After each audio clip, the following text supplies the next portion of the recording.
I can grab them. All right, we're returning from executive session at, there you go, the time change, 7:30 p.m. We'll mark that in the minutes. And we will look at our next, upon exiting executive session, we have no additional action to take except to thank our attorney. Thank you very much, Alice. And to agree that we are going to do additional training in the FERPA FOIA and bylaws space, and very likely in our December meeting and or January meeting. So thank you very much for that. And I think that takes us to board member comment. Any additional board member? Okay, very good. And then yes, I'm sorry. For the special meeting? For the special meeting, we haven't started the 7:30 meeting yet. Yes, just quickly. Please, if that's of course, okay. of course. I'm just grateful we did this, and I hope that it can be something that we incorporate into board work. I'm sorry. I'm grateful that we had sort of this training and review period, and I hope that it can become a part of regular board work, like maybe on an annual basis, and even certainly part of the onboarding of new board members. Please. And the notion of moving forward, I think, was probably the most important thing that was mentioned kind of around the table. And I hope that this period of attack might be a little bit of a strong word, but Devin is not an evil person. Jeff is not an evil person. I want to keep in mind, we have to think about the humanity, like people's humanity in total, like an entire person, their entire work and purpose and intent. And the only thing I want to remember is with grace that this past year or so was just a time like no other. And I truly believe that if we had not been under the stresses and the duress of separation and COVID and everything else, that we may not have even needed to have this session today. So I'm hopeful that as a community, we're going to take this and move past it and put our energy where it needs to be, which is with each other and on our kids, and just move on. Thanks, John. Thank you, Jenny. Thank you very much for those comments. Any additional comments? Oh, okay. We'll look for a motion to adjourn. So moved. Thank you, Jeff. Thank you, Randy, for the second. Absent objection, we will be adjourned from our special meeting at 7:33 p.m. Thank you very much. I am going to take a very brief moment here to run this table because they were able to find the projector. And we want to make sure that we can make this as inclusive as possible for those in attendance in person.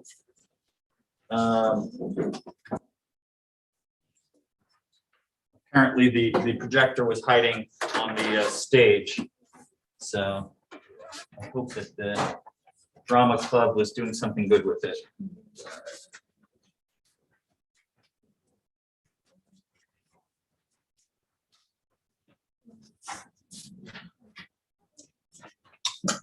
I never seen a yellow mask. I hope that, like I saw videos where Oh, really? it's so cute. It's so strange.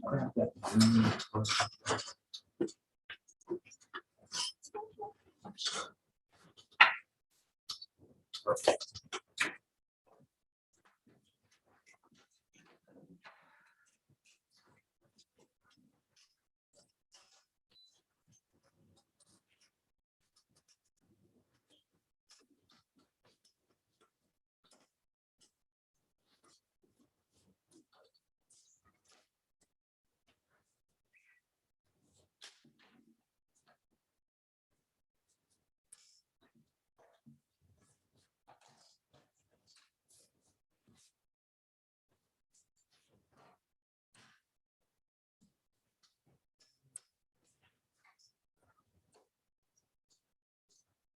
I know it's not optimized for Randy and Jen. Apologies about that. We're going to get we're gonna see if we can add a $20 million system to the budget. Is that a good idea? Yes. Everyone agree with that, Manager? I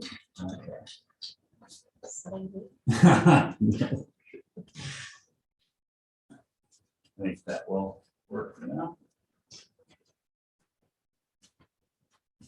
That was a quick meeting. There we go. All right. All right, thank you for your patience, everyone, and we are now, let's.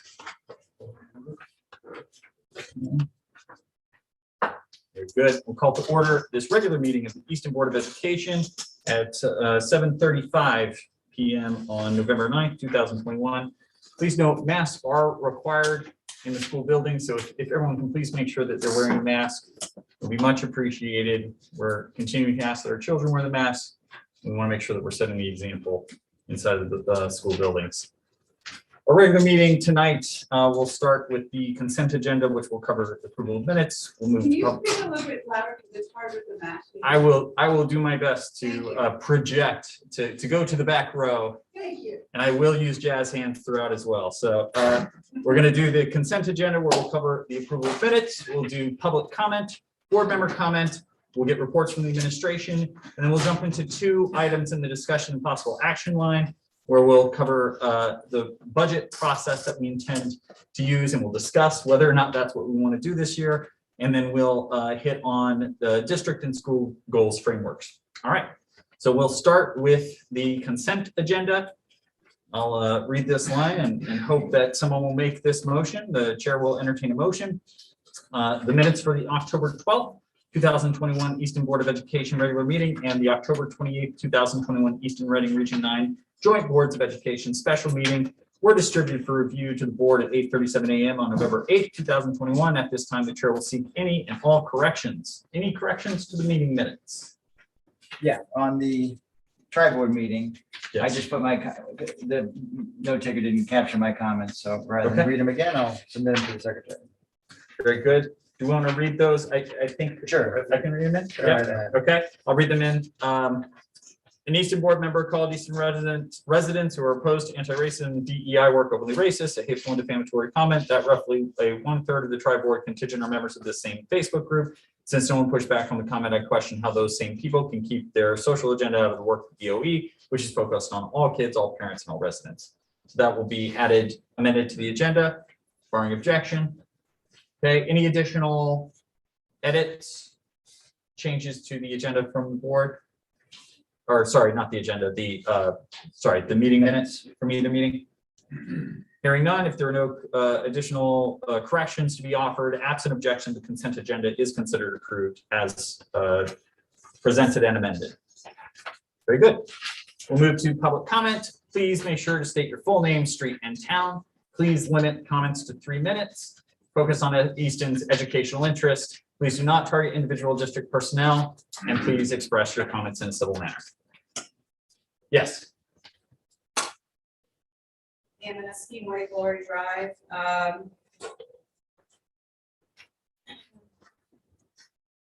The Easton Board of Education meeting minutes of October. Have Amaneski saying this. Very perplexing. Commended the board for their hard work. Our schools are top-notch and have been positively ranked within the state of Connecticut. She opposes the Common Core initiative. I don't know if the board would like to go back to the video, but I said none of that. I'm so disturbed because I came in very concerned. There were two comments. My first comment had to do with education, asking the connection of Devin Weibel to catapult learning and the Merritt Garland, his son-in-law being part of Panorama, and that Devin should step down. That was all in my first comment. It is reflected. However, I just drove in from Boston and I was completely blindsided. I think that was the word I used. Blindsided by the many parents here and the character assassination on Jeff Parker. And I'm sorry I'm having to redo this, but I'm aghast that how that that comment came about. So please, Board of Ed, whoever changed what I said doesn't make sense.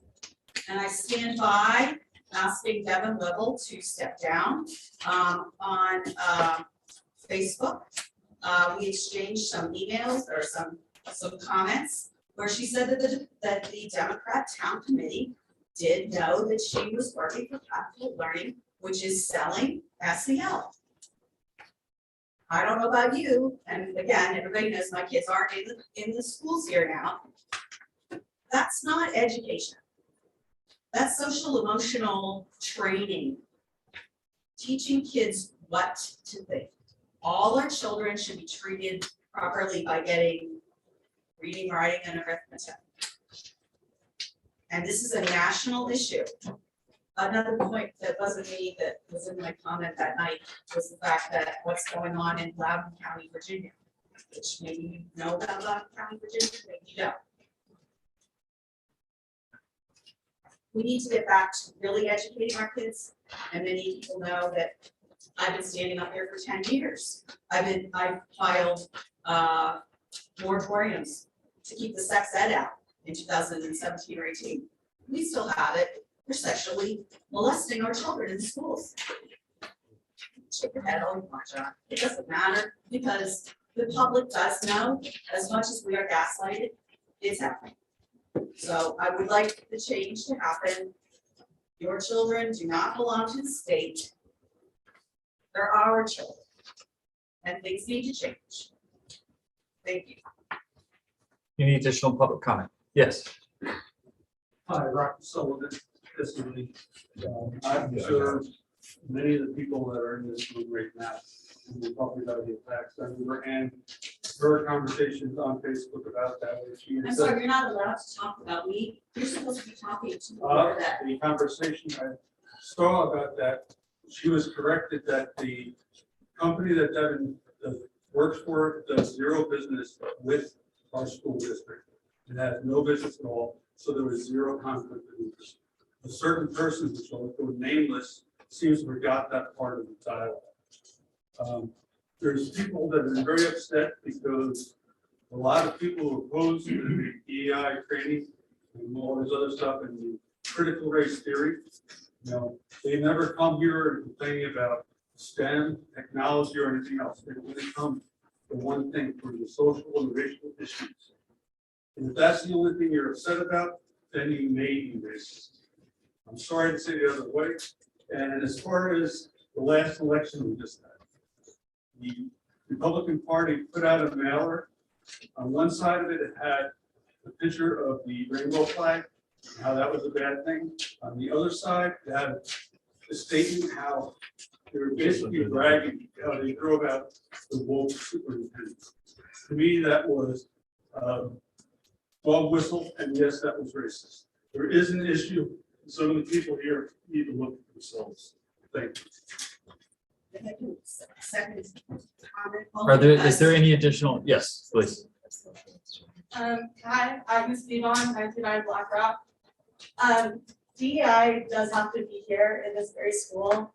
I graduated here like 10 years ago, I think it is now. This is the last time I took class in the school.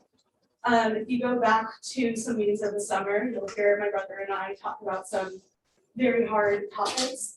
The things he mentions happened here in this bathroom. That's the reason we need DEI. There are more students like him, and we cannot fill them too. Thank you. No, Agnes, Devon. Yes. Dana Benson, 34 Pond Road. Can you hear me? Yes. Okay. I'd like to go back to what Jenny had to say. I'm not addressing her, but just to address the concept. I think there's a quantitative and qualitative difference between someone behaving in a certain way and sharing information with a group in the community, and another person labeling the group of people in that community with a disparaging ideological term. I just want to make that clear. And we've been quiet, Save Our Town, Save Our Schools, have been quiet for a while, but we're going to turn it up a little bit. You'll be hearing more from us Everything we've done is defensive in nature in response to things that are being pushed forward into the schools that a lot of parents don't feel belong in the schools. And they feel that they want to be the ones to have those conversations around sexuality and politics with their children. Thank you. Yes. Hi, Allison Lau, for the camera. Allison. Yep. I did want to, talk back to this. One is, I'm going to talk about it again, I'm going to ask for it again, is to reinstate, Zoom. Not for the board members. I know you guys love to be here and see each other, and that's fine for whoever wants to be there. But I think that we are excluding some members, of the community.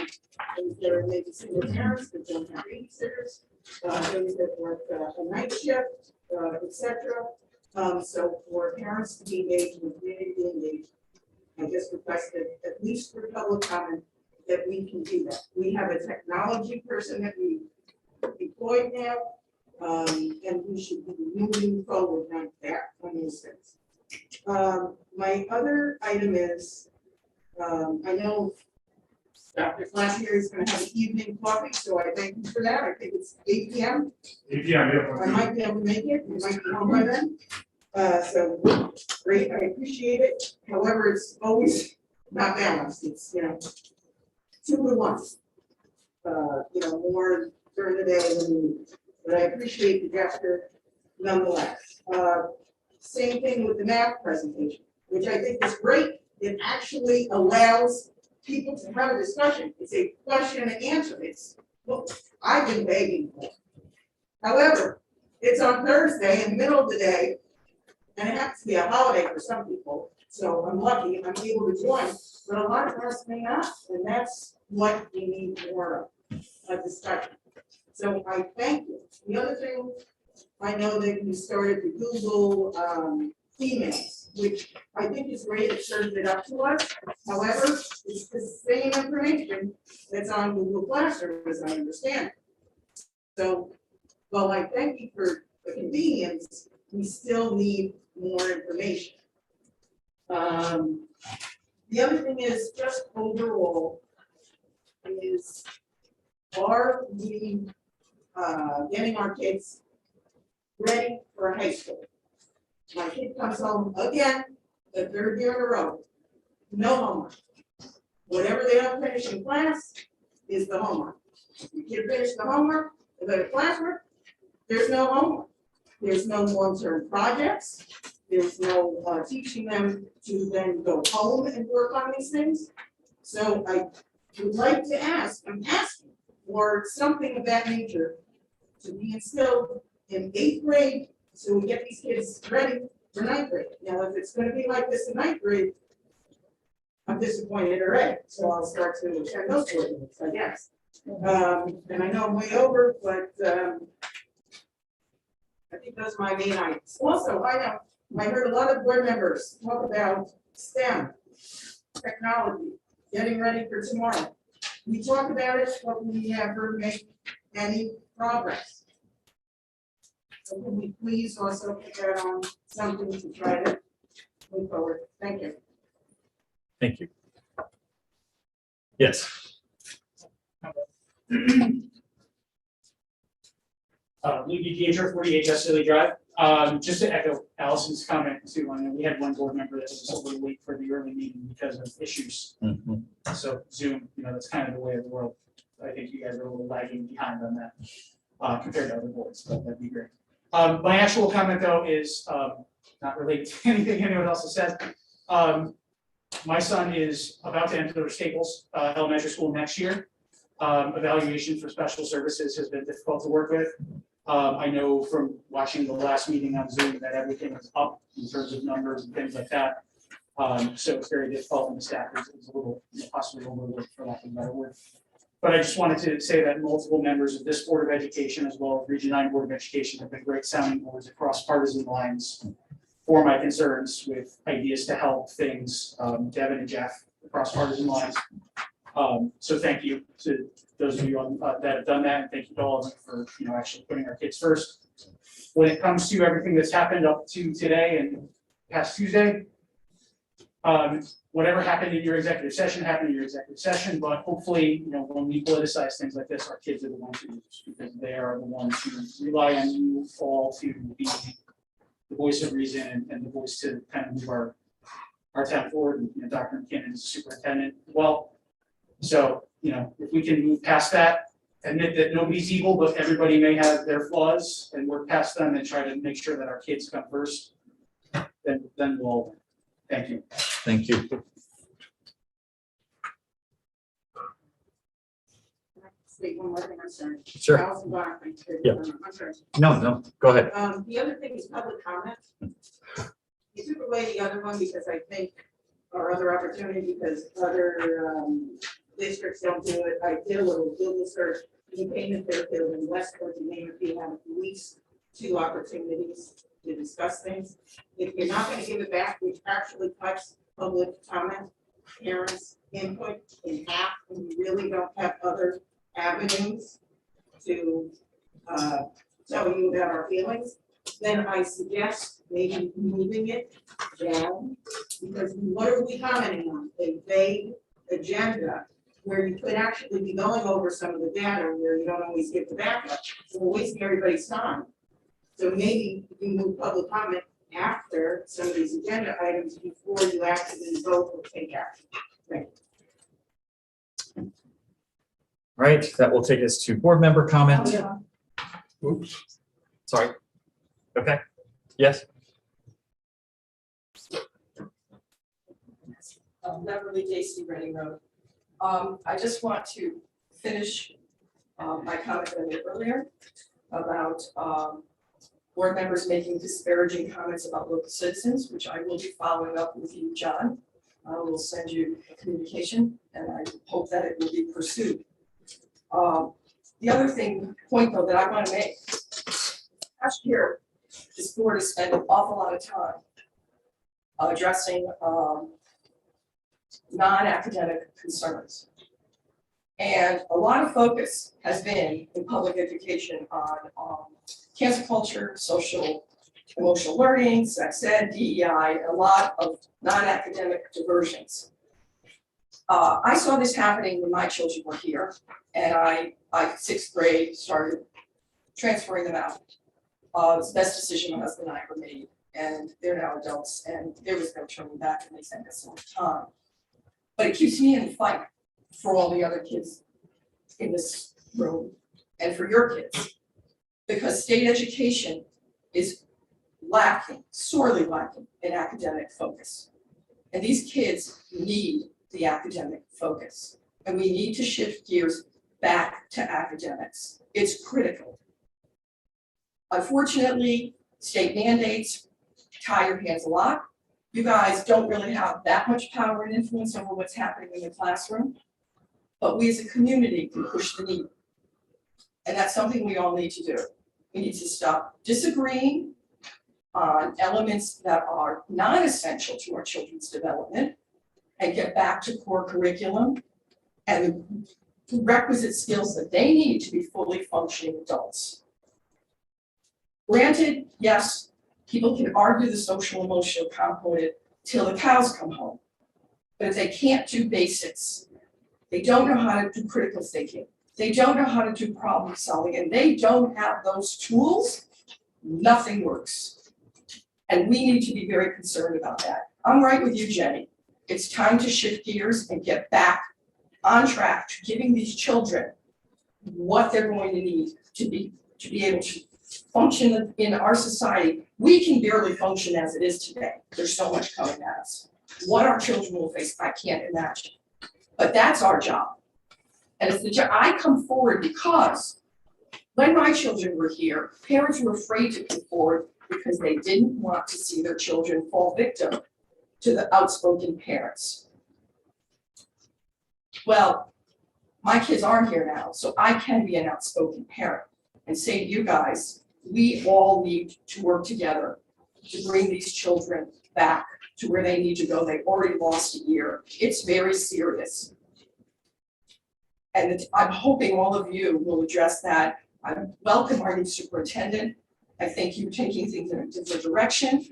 And I think this is a community starving for a reshape. So thank you very much, and that's my point here that I want to make. Thank you. Yes. Edie Jacob, 41 Morningside. I thank you guys. I appreciate all you do. I don't want anyone in this room to speak for me or defend for my children.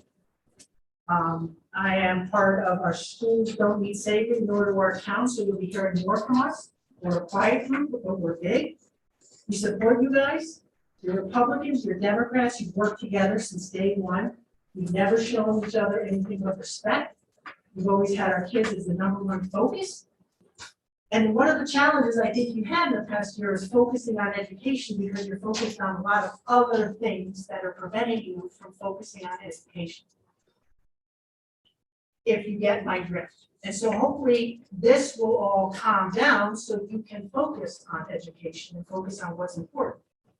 And what's important is the social, emotional education of our children. None of you people speak for me or my children at all. So continue what you're doing. You're going to have the support. And I just want to say I appreciate it. And, you know, we love you some teachers. Yes. Ralph St. Angeles, Untitled Chapter. I was opposed to the original DEI survey. I felt there was a lot of subject matter in there regarding sex and gender, and it was a bit of a what's called a push-pull, right? A lot of glossary and some terms that I feel are a parent's responsibility to discuss with our 6-year-old. I have a daughter, or I'm sorry, 6th grader. I have daughters here at HMS and a daughter at SSES. I was also opposed to it because it was we knew from the small sample size, but for statistical importance, you have to have certain sample size, it has to be random. We knew this was going to be, you could see, as an engineer, you could see that the data was useless. Now, it was kind of shifted at one point, and they said, well, it's not quantitative data, it's qualitative. Well, what we ended up with was spending this money and time, and nothing was actionable in that survey. So it was a tremendous waste, and we all kind of confirmed what we do. I mean, we have a school climate survey that handles or that looks to support our children, make sure we don't have any bullying. This was not that. That was not the goal of that survey. For having been opposed to that, I was now called a racist by one of the board members, and I'm not sure, and it's even encouraged others here to use the term and throw it out. So I don't know how, as a parent, we're supposed to be calm, and I agree, I would love if we could just get back to the kids and education, because that's what we're all here for, that's what we all care about. But, you know, we've opened a bit of a rift, a bit of a wound, that as you can see, and I'm not sure how we heal that, but I think we need to focus on it. Thank you. Thank you. Okay, that will take us to board member comment. Okay. Thank you, Randy. Well, maybe I'll make a motion later to add some stuff to the agenda, but I echo, I know we want to make these meetings shorter, and I'm not doing that by speaking right now, but I think that the 2 times public comment has some validity. And hopefully we can do it in such a way that doesn't extend the meeting, but that's all I have. Perfect. I'm very, very pleased to see so many people here tonight. Really appreciate you taking the time to come and be a part of this. Your input is valuable, and we need your help. So thank you. Jenny, anything? Yeah, please. Yeah, I just wanted to respond to the comments that keep coming up about any potential issues with conflict of interest with Devin being a part of the board. I don't see that as an issue at all whatsoever. If the district was looking to potentially purchase a product that was produced by a company that any of us worked for, we can discuss it, but there is nothing of that nature, even remotely in consideration.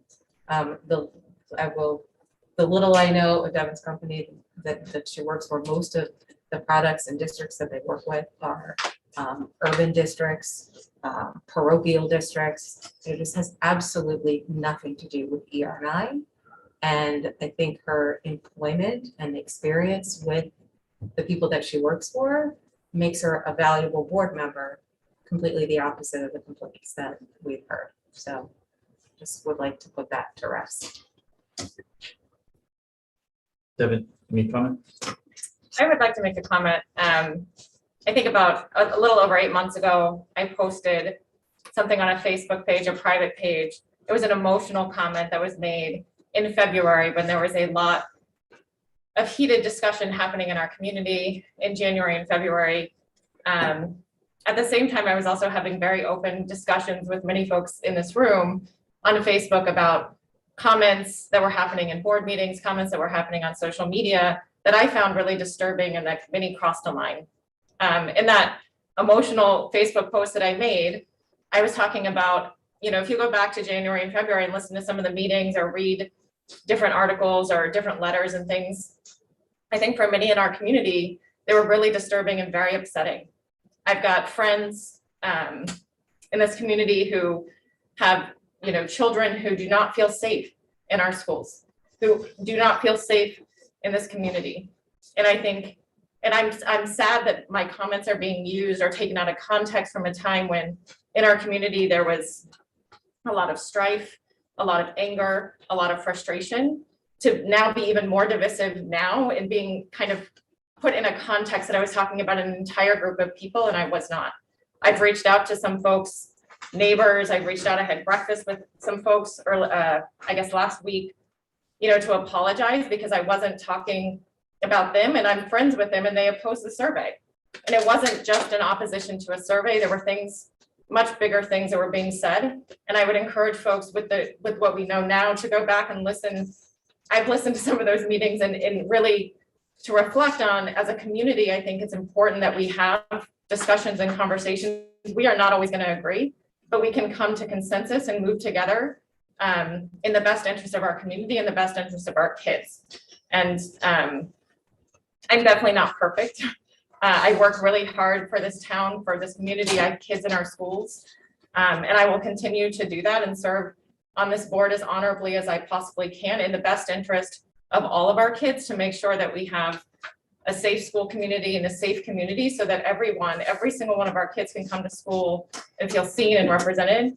And that, I bring, as Jenny said, a lot of professional experience, 20 years of education experience to this work. And I know for some folks,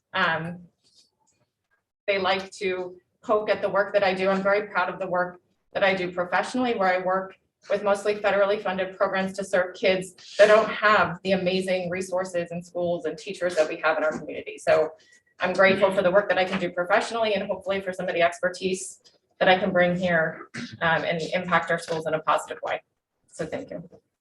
Thank you, Deb. Can I, Yes, I'm sorry, I do please. have something to say. I just want to, thank the public for their comments, but I also want to ask that we work together to move on past what's happened and move forward. And that means this team learning to collaborate and compromise, but it also means to work together with the public, that we move past pointing fingers, past saying names, and instead, how do we take action in the best interest of our children? I hear STEM, yes, I am all for STEM. Let's get moving on what can we do to improve our programs around STEM? How do we improve, whatever needs to get improved, that's what we need to work towards. Let's put the past behind us. Let's not point fingers. Let's keep our public comment to what's important for our children. And I will work together with every one of these team members to get there. Thank you. Great, thank you. All right, I think hearing no additional public comment, we will go board member comments. Sorry, I'm in a time warp here. We will hear reports from administration.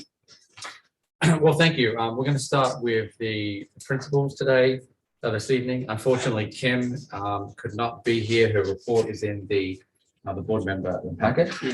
She is unfortunately contact tracing at the moment. So that's how some of our administrators and leaders spend some of their time.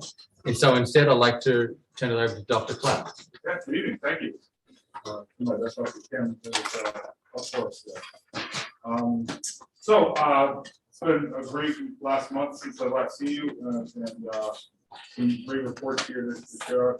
We've really kind of bolstered up our, what I'm kind of unofficially calling our parent university series, where we've tried to have a few events every month for parents to get engaged and try to learn a little bit more about what's driving some of the things that are going on in schools and outside of schools with our kids. Last Thursday, we had a great turnout, over 100 families from across the tri-district joined Dr. McKinnon and Dr. Delaney Rushton, who is the creator of the film Screenagers, where we had a screening and a discussion that followed afterwards. It was a real honor, especially to have Dr. Rushton there afterwards, who was really her whole life's work really has gone into this film and all the organization around it. Have her there for a lot of Q&A that I was able to work everybody through and get a lot of questions in. We have developed a part of our website with all the resources that came out of that. So there's lots of from everything from apps at home and filters at home that you can have in your home to help keep kids safe, to just good practices of talking to kids about screen use and setting good standards at home. And that ties in nicely with what we did with Dr. Englander from the Massachusetts Aggression Reduction Center with the post-pandemic screen talk. So it kind of houses those all together on our website and the parent resources, so you can get all those there. We are in negotiations right now with Screenagers to just extend our access to the film just a little bit longer. So those parents who weren't able to see it will be able to see it. We think we have that worked out today. And we'll also be able to do a screening with all the students in class. We wanted to, after so many of us saw it, we really said, we gotta show this to all the kids, really talk with them through this. And so we think that'll be a powerful learning experience. We're thinking about the Wednesday before Thanksgiving, like kind of short day, might be a good day for us to really gather around and do that work. So that's look for an update from me on that soon. And as was mentioned in public comment, we have our parent coffee tomorrow evening, 8 o'clock via Zoom. So, and those are, it's kind of an open Q&A, or maybe more like group therapy, where we all talk about the challenges of raising middle school kids and commiserate and share ideas. And it's a really nice community that we've been able to do. The last few have been very well attended. So we hope we get a good showing tomorrow evening. Within the walls of the school this week, we had 2 exciting rollouts happening. We have our lockers that are opening up. Everybody's very excited about the lockers opening up. And that is a low bar. You can tell things are going a little slow when we're all cheering for lockers. Normalcy, though. Normalcy. It's a big deal for the kids who haven't had them. Yeah, there's some good research out there that this is their place in the school. You know, it's their place, their things, and so we're gonna slow roll out because even the 8th graders only had them for part of a year. So we've really kind of gone slow with like working how to work the mechanism of the lock, how to organize your locker. We're having kind of limited access, so the kids aren't in the lockers all day long. So they're gonna have limited times where they can go in and out of the lockers. And we're timing that with the one-to-one initiative, where every child will be able to now take home their own computer and charge it and bring it back. This does a lot for our efficiencies. You grab a few minutes at the beginning and end of the day that were just used for putting the devices away and taking them out and checking them in and out. So we're gonna be able to grab that time and make a proper homeroom period out of it. We're gonna do some more kind of morning, almost like a mini morning meeting, check-ins with the kids before they go off and run off through the whole day. So we were really excited about all that. And it's also time nicely with jackets and coats and hats all starting to come in. So even though this week was gorgeous, work is in shorts, I think, this week with jackets. So those 2 things are very exciting. By the end of the week, everybody will have their locker and their own Chromebook to go home. Also, we started a morning meeting video announcements this week. We're going to post on the website.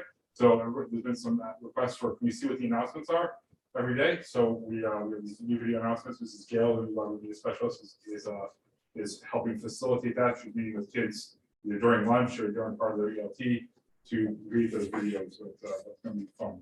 A lot better than listening to me every morning in the bunch. So very exciting. Also, the TED Talks are off and running. I know I've brought this up last couple of times, but these Keller educational discussions, kind of like my own little version of TED Talks. We've had 2 parents volunteer, or 2 community members volunteer. Rachel Calomino, who's a mom of a 7th grader. She's a lighting engineer and interior designer. She's going to work with Mrs. Gustowski, the new art teacher, on where she has a design unit coming up. So she's going to come in and talk about that. I might even bring her into the library and say, hey, any ideas? Dress things up a little bit here. And then working with Mr. Rogers in 7th grade, one Easton resident who's a Matthew Rudy, who's a spouse of one of our paraprofessionals. He's a senior golf writer for Golf Digest, senior writer for Golf Digest. And he's ghostwritten over 30 books on professional athletes. And he's going to come in and work with Mr. Rogers on, he called it crafting powerful stories and enhancing the power of nonfiction. So using stories to create powerful nonfiction stories with our nonfiction unit coming up in January. So we're coordinating that. That's the whole idea of these TED Talks, is that bring outside experts within our community into the schools, well integrated into the curriculum at an appropriate time. So it's not like a standalone guest speaker that's kind of awkwardly fit in. Instead, it kind of seamlessly rolls in. So really thank Rachel and Matthew for volunteering so far. And we're looking for more volunteers and raise up for it. Also very exciting, the play is back, the HBS play, and I'm pleased to announce for the first time anywhere that we will be producing Annie Jr. as our play. So we're very excited about it. We just got the licensing for that this week. So that's going to be great. We have an awesome director. Her name is Christine McIntosh Newsom. She's well known in the area for a lot of, she works with different high schools. She has a summer theater program. It's outstanding. We were happen to fit into her schedule nicely. Auditions will be in December with a production in early March. So we're very excited about that. We have a brand new building sub, Jack Bailey, who's helping us so much. It's great to do that. And our enrollment, once again, is up again. We're up to 319 from 316 last month. So we keep adding. Please, no more 8th graders, though. We're kind of full 8th graders. We don't know what we're going to do if we get any more 8th graders. We'll be fine. But so. Good. Any questions for Dr. Klein? Resource officer here, there, which school has? We're close, I believe. Dr. McKenna, I think, has a good update for us. Okay. All right. I met with the Easton chief, I think at the end of last week. And we're trying to resolve some, we're basically looking at the contract and trying to brainstorm solutions there. In the meantime, we do have a security presence on the campus of all of our schools. So it's just, I think we're a little bit far apart on the salary, the hourly salary, the number of personal take-home days. And there's a complication with if you're a former Easton resident and you worked in the town and you're retired and you come back and you work for the town, how that affects your pension. So we're working on a few of those issues. But we had a very productive meeting last week, and just to reassure the public that we do have a security presence on our campuses, but we're still working on it. EPD has been great in the very day. Even though it's been nice because I've read with all the officers and they've been giving me different insights, so it's been wonderful having them. Any additional questions for Dr. Clapp?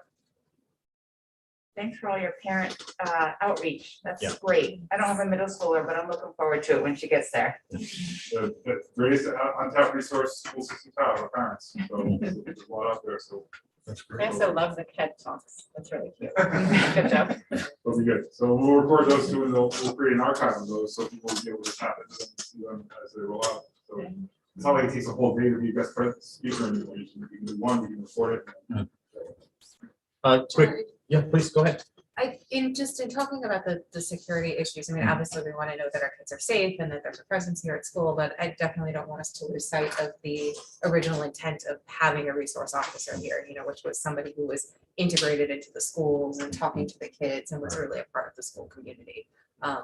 So I just want to make sure that we keep keep I thinking believe- about that and yeah. have that as our goal. And I believe the SRO is for Easton, you know, it happens to be that the SRO tends to serve most of it down at Staples, but I think we have to think about how we can integrate and, you know, be able to exchange those two positions when it's appropriate within the, yeah, fitting into the curriculum is ideal. So if we find this citizenship activities in 8th grade social studies, that would be a great time to bring in our SRO to talk about how he sees those issues.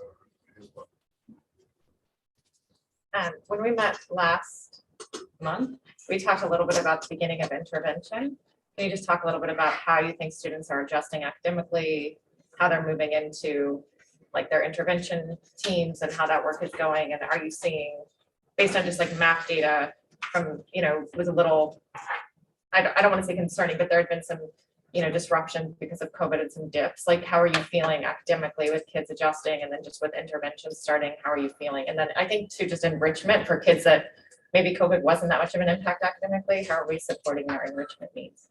So all good questions, Devin. You know, we haven't seen, you know, I don't know if we've been operating quite long enough to see like an impact of the interventions. We certainly have a high number of kids, a higher number than we're used to of kids in our intervention services, which is, you know, to be expected, I would imagine, you know, that amount of time of having kind of a different form of school and seeing kids perform a mark or two underneath where we expect them is to be expected. So our intervention numbers are up pretty high for us historically, but those services are being provided. Those kids are getting those services multiple days a week.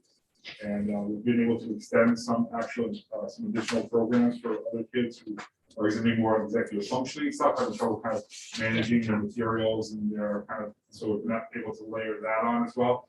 So there's a lot of services. I'm looking forward to see the cycles repeat. Students are on 6 to 8 week cycles.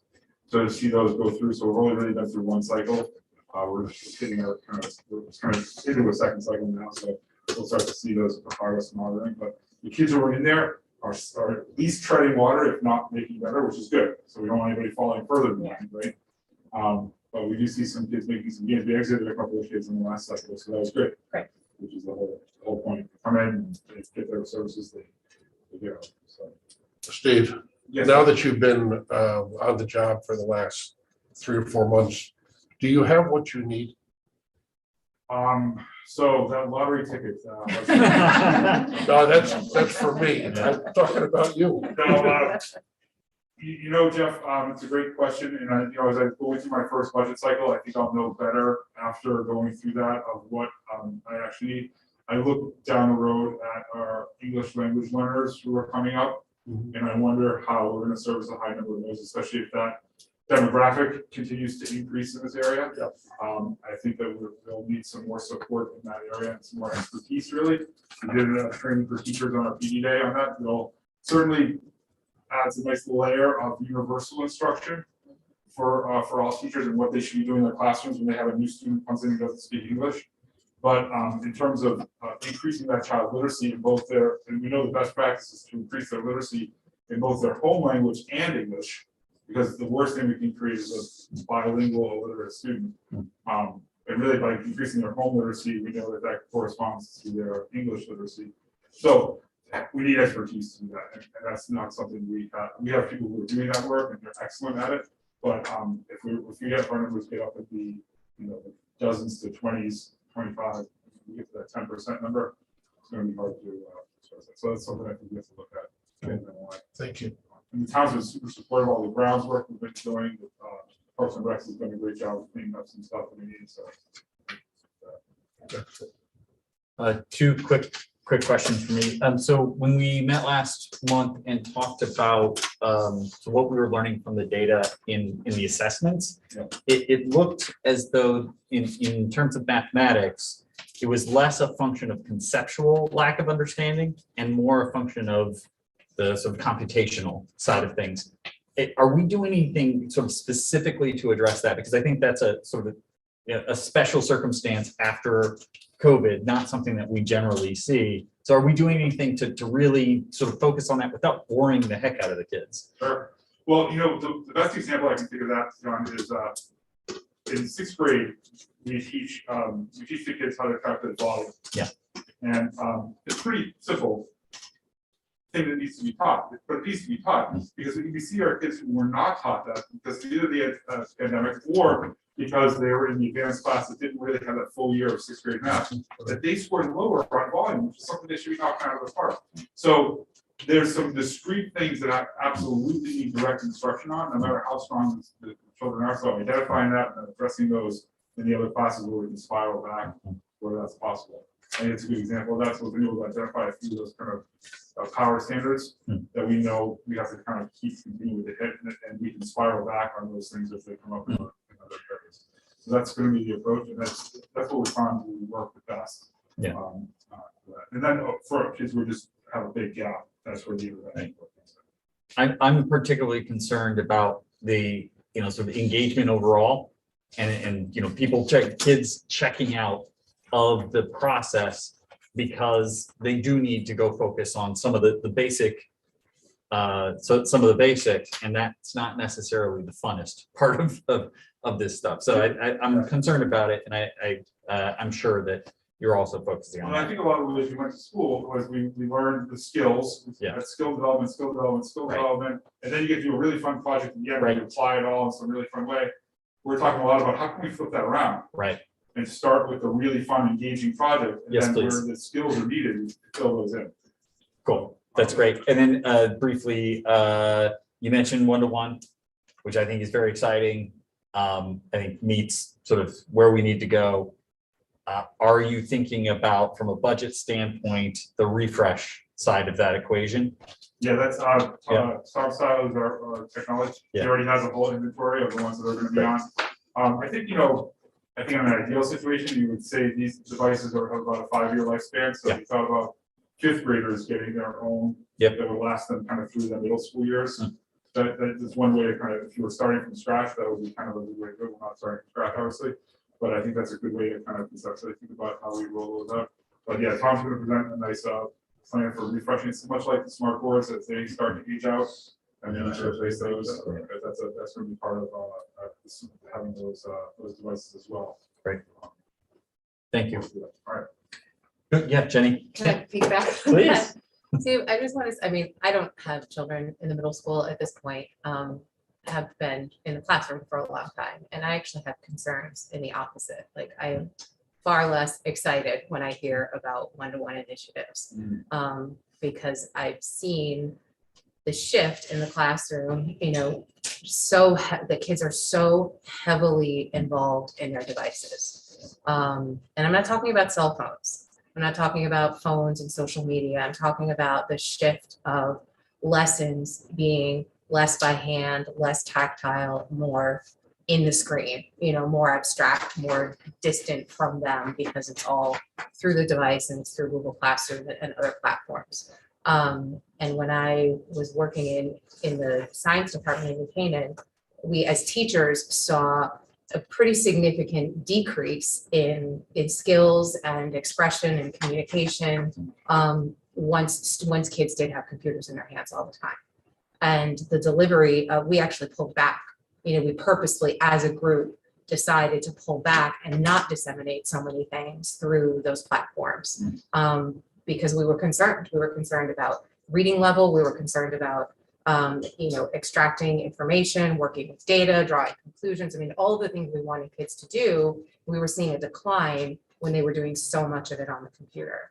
So I'm actually a little concerned from the opposite standpoint, and I know as a teacher how easy it is to use something like Google Classroom to avoid making copies. That you post an assignment because it's fast, because it's quick. It takes 2 minutes to post it, everybody has it, but is that necessarily best practice? So I guess as a community, as a learning community, I really want us to take a sort of soup to nuts look from, kindergarten all the way up through 8th grade to see, are we intentionally using the devices in a way that enhances instruction versus replacing instruction, and how much of it is sort of ease versus is this really the best way for students to be engaging with the information and the material? It's a huge So- point.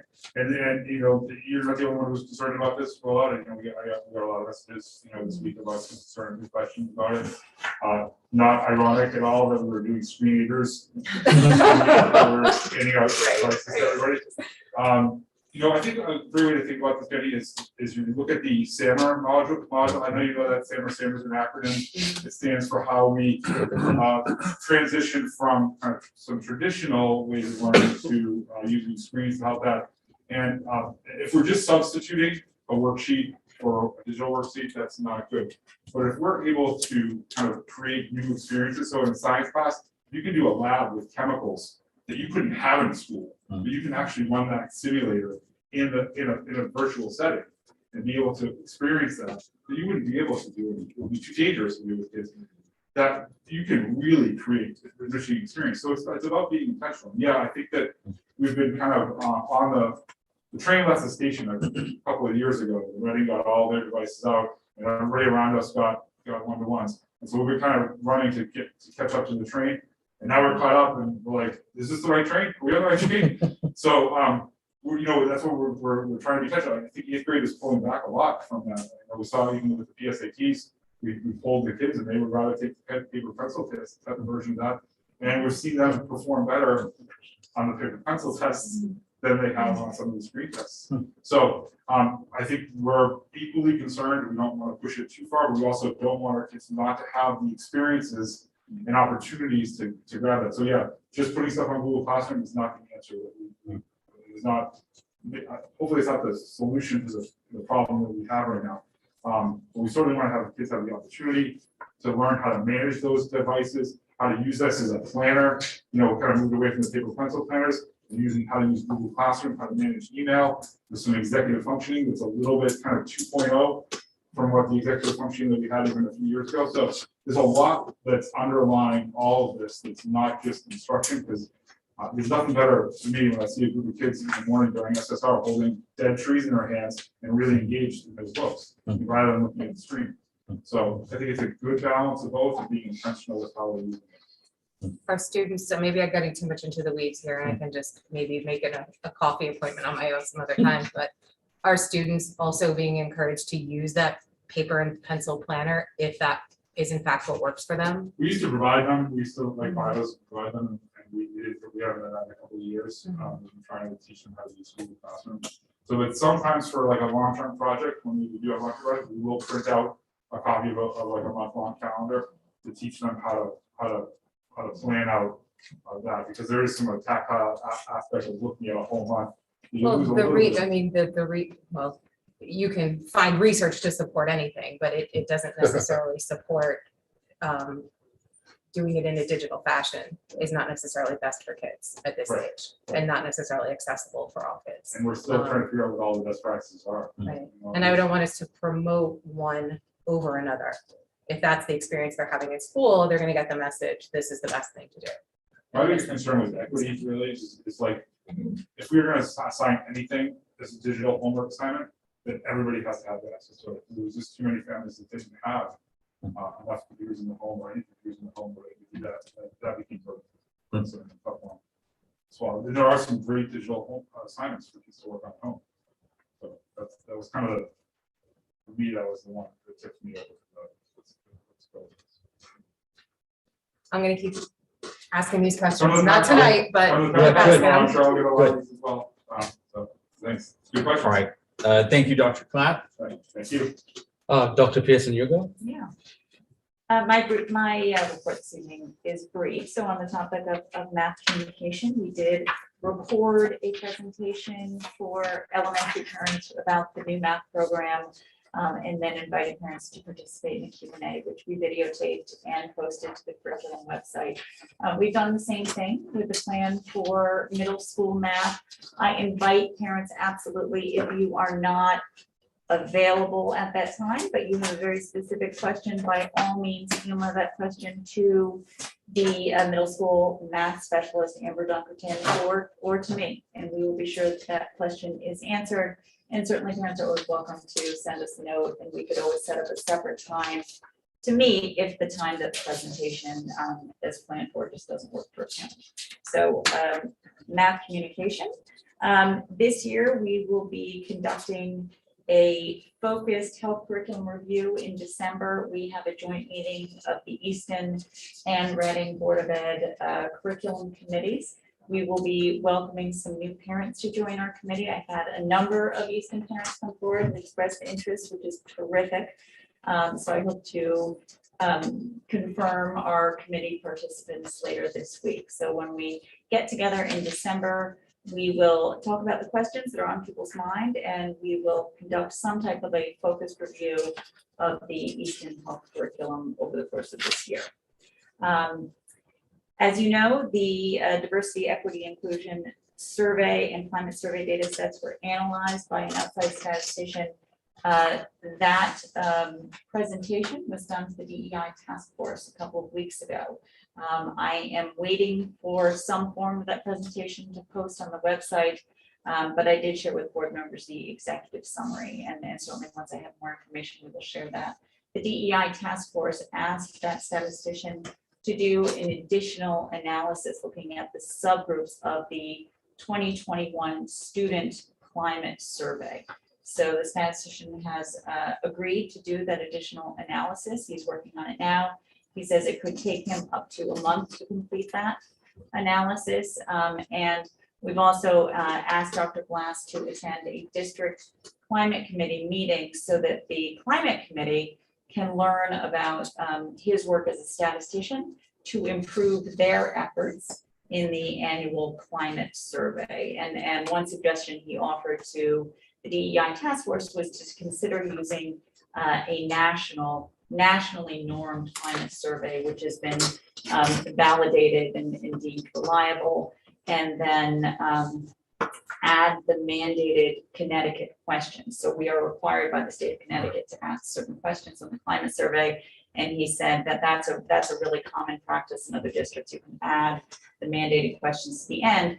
That would give us an opportunity to compare our data to other similar districts across the country, and to do a little bit more analysis that we really can't do with just our own local data set. So we're looking forward to that conversation and to the ongoing analysis and learning from his expertise how we can improve our efforts in this area.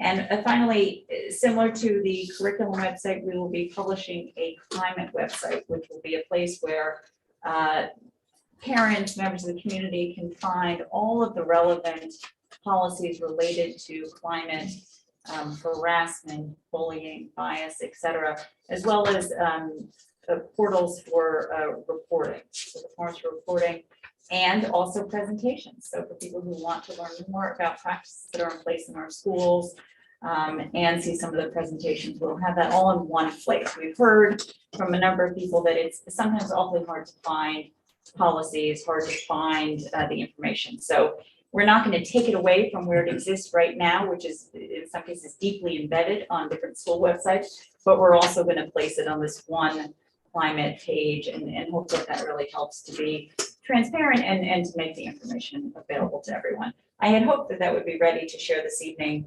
but it's taking a little bit more tech cleanup than we had hoped. I was working with Sarah Scrifani, who's been such a fabulous addition to our team, and we previewed it, and there's just a little bit too much information on the page right now. So again, to be continued, but we hope to share that with you all very soon.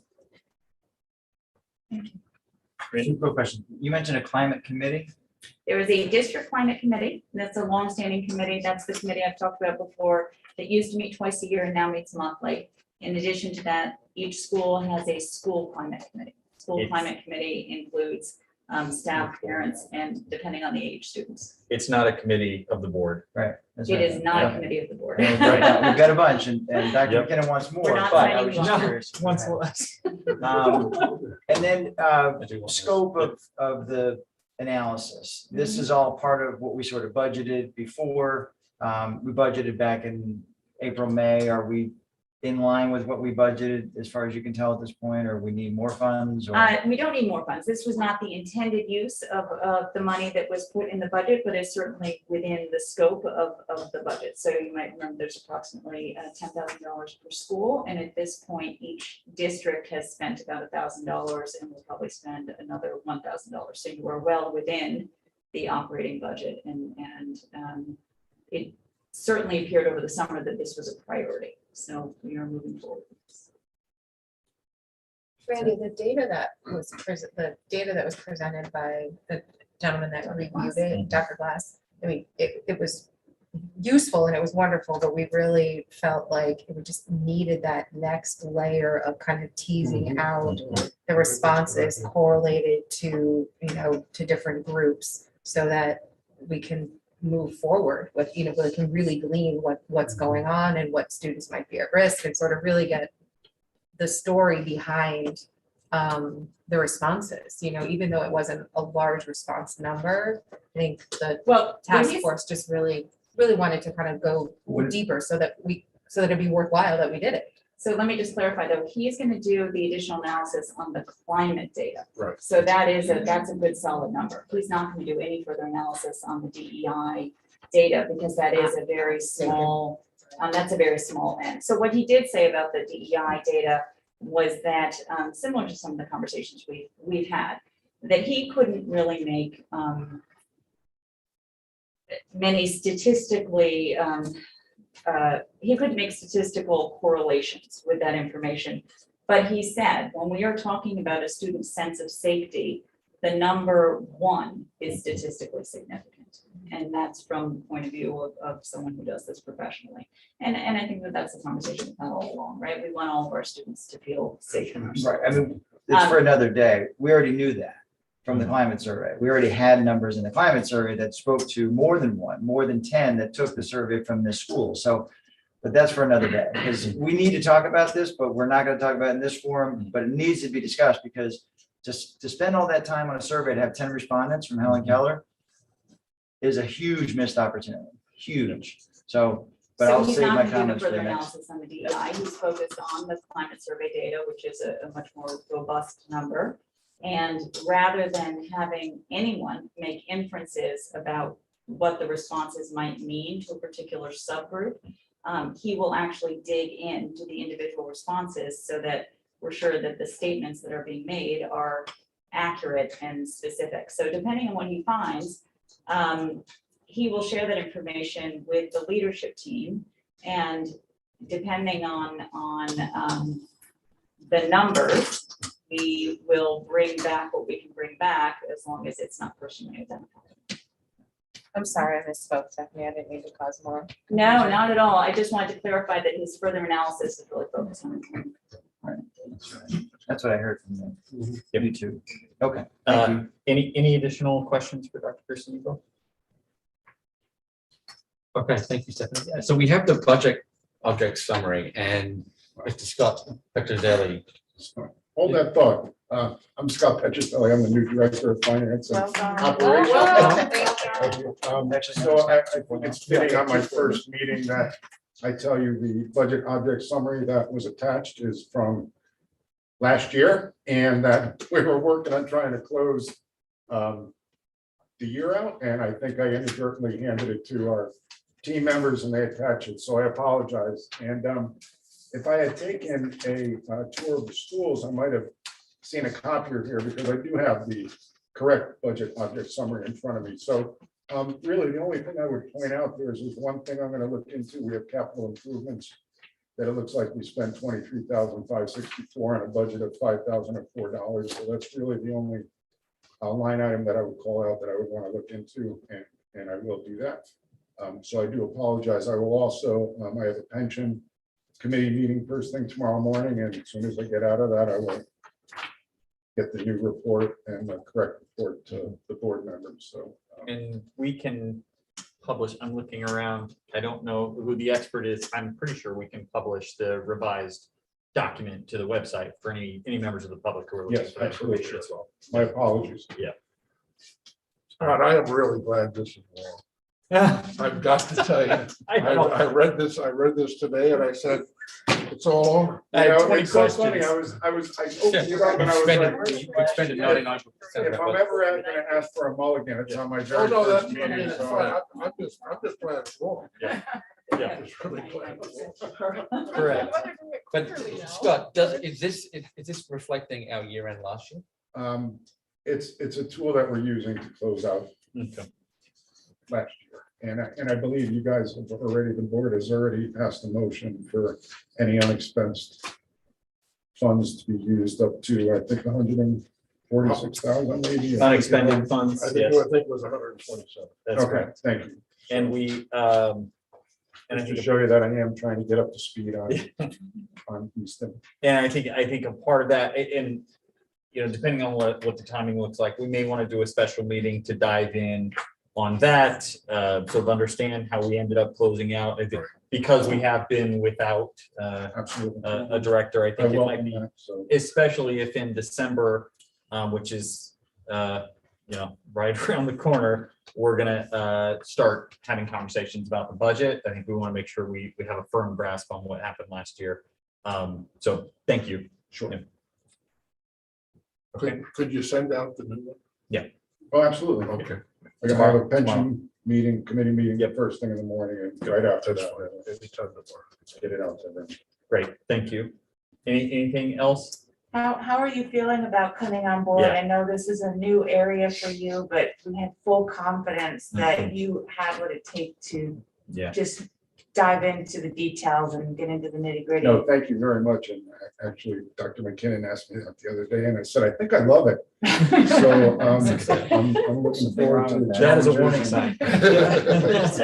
And with a relatively new team, I think you have some unique opportunities going forward. So I think what we were talking about, Scott, when we were talking about was, I think I said, you know, it's not normal when you have significant facility issues within a district. And Scott and I have been spending a lot of time on, you know, a well at the middle school, you know, a boiler, a significant contamination issue at the high school. And what he was talking about was you like there's a fast pace to it, and there's a facility side that you maybe weren't accustomed to, and that excited you, right? And you said you love that. Well, I mean, I don't love it. And I hope we can turn the page on some of those things, but I do, you know, hopefully soon we can start focusing on finance and now I and can budgets. hopefully turn to the accounting finance side of it. Yeah. If I could just clarify, the well at the middle school is at Reading Middle That's right. School, not in Easton. None of these facilities issues have popped up in Easton. I don't know if this is real wood, but everybody please find a piece. Thank you. And I'm going to save my comments for actually the presentation. Very good. All right, well, then that will take us to our next agenda item. Give me 1 second. That is discussion and possible action. 6A is the overview of the 2022-2023 budget process. So I will, 1 moment, and I will toggle over to this guy. I hope that this looks familiar. This, and you can see it on the screen here. This is the same slide that we used last year to talk about the budget process that we would use, with the exception of years being updated. I think this process worked well last year, but I don't know that that's necessarily shared amongst all board members. So I wanted to sort of first talk about this. I'll give a very brief overview to just sort of remind everyone. Last year, what we did is we sort of carved this up into 4 major buckets. In December, talking about what is more or less our fixed costs, essentially contracts and healthcare. So where we have an active contract, whether it's with our associations, the Administrators Association, the Educators Association, the Paras Association, or we're talking about contracts with food services or transportation or sort of other items like that. And then also to a certain extent, not exactly fixed, but also kind of a chunk of money that we are committed to, that it just sort of comes with doing our business is the employee healthcare side of things. And that is a massive percentage of the overall budget each year. We want to make sure that we sort of have a firm grasp on any big moves that exist there, any sort of contractual obligations, so that the impact of that we can understand and work that into the overall plan as we progress throughout the process. Then in January, we talk about positions and programs. This is where we say, hey, we've got a projection that we're going to have an extra 500 kids in this, like 50 kids, 20 kids, 10 kids, whatever the case might be. And that means we're going to need another section of grade X, Y, or Z, or we're going to have fewer students and so less of that. Or we hear from our building leaders and they say, we found this great STEM program. And in order to make that STEM program happen, we're going to need a person, we're going to need equipment, we're going to need. So that January conversation is all about hearing back from the sort of contributions from what's going on in the buildings and what the vision is for how we're going to advance our priorities in the sort of next year. Then we come into February where we put all of the different pieces together, all these pieces of the puzzle that absolutely include what we talked about in December, what we talked about in January, and then also include all of the other sort of miscellaneous things. So certainly, you know, the sort of basic contracts in healthcare, all of that stuff, but also substitutes and tuition reimbursement and sort of all of those other sort of pieces of the pie that we need to account for. And then finally, we make our presentation to the Board of Finance in March, and then we have some dialogue and we revise and we resubmit and present to the town, and then there's a referendum, et cetera. So this was the process that we used last year. I think it worked pretty well. I thought there was a lot of clarity around sort of where our priorities were. I thought we communicated well to the town, but this is not, hey, everybody, here's what we're doing. This is a board. Do you think this makes sense? Is there anything that we should tweak that in a sort of minor way or in a major way? So open to discussion here. Go ahead. Okay, Jenny. I thought what the budget process went remarkably well last year, given the circumstances. My only question is really more for Dr. McKinnon and for Scott in terms of how does this jive with the way the budget process is going to unfold in Reading and Region 9. I just don't want us to be doing anything that is so out of sync with what others. Does that make any sense? I'm thinking of you managing three budget processes. Great. So if ours is markedly different, then I think we should make an adjustment to align ourselves better with what's going on with the other two. That's all. Go ahead. I just don't remember. So if there are asks from the central office, I feel like we had to do those earlier because it's a 3-district thing. So just making sure if that comes in December or maybe January, but anything that's across the 3 boards. That's a January conversation in the January tri-board. I'll represent that here. That's a really good addition. I'll make sure that's on the slide.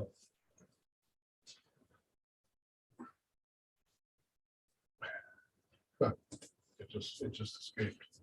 No, it didn't.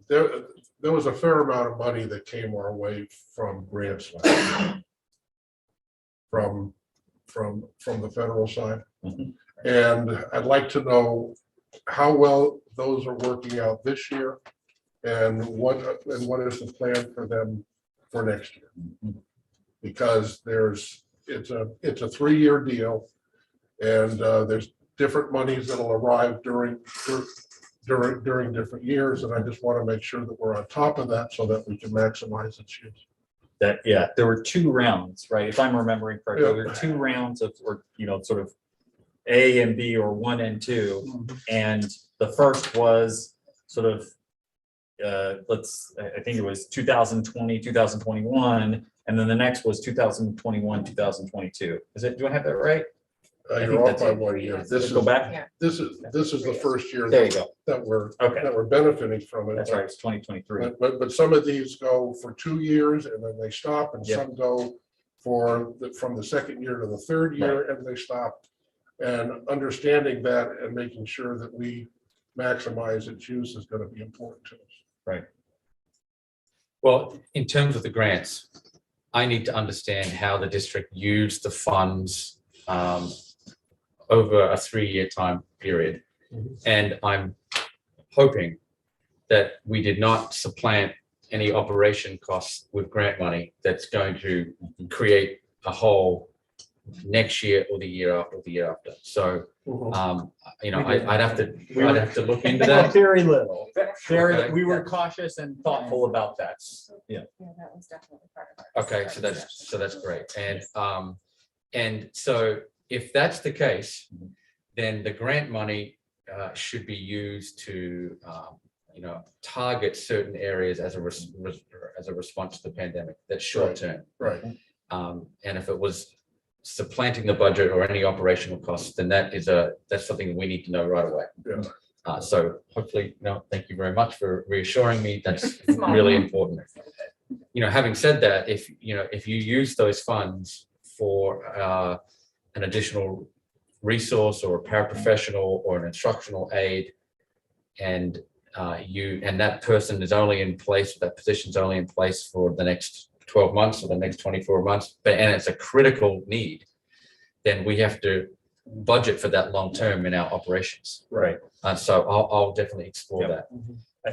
I think we only did that for one position, and we only used a portion of it with the intent of gradually reducing the amount that's coming from the ESSER grants Right. over a 3-year time period. Okay.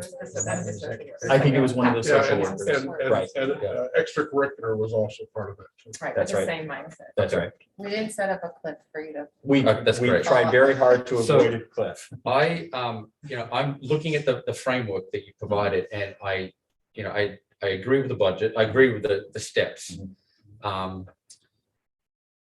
My key question is, when does the superintendent present the superintendent budget to the Easton Board of Education? What is the date? January.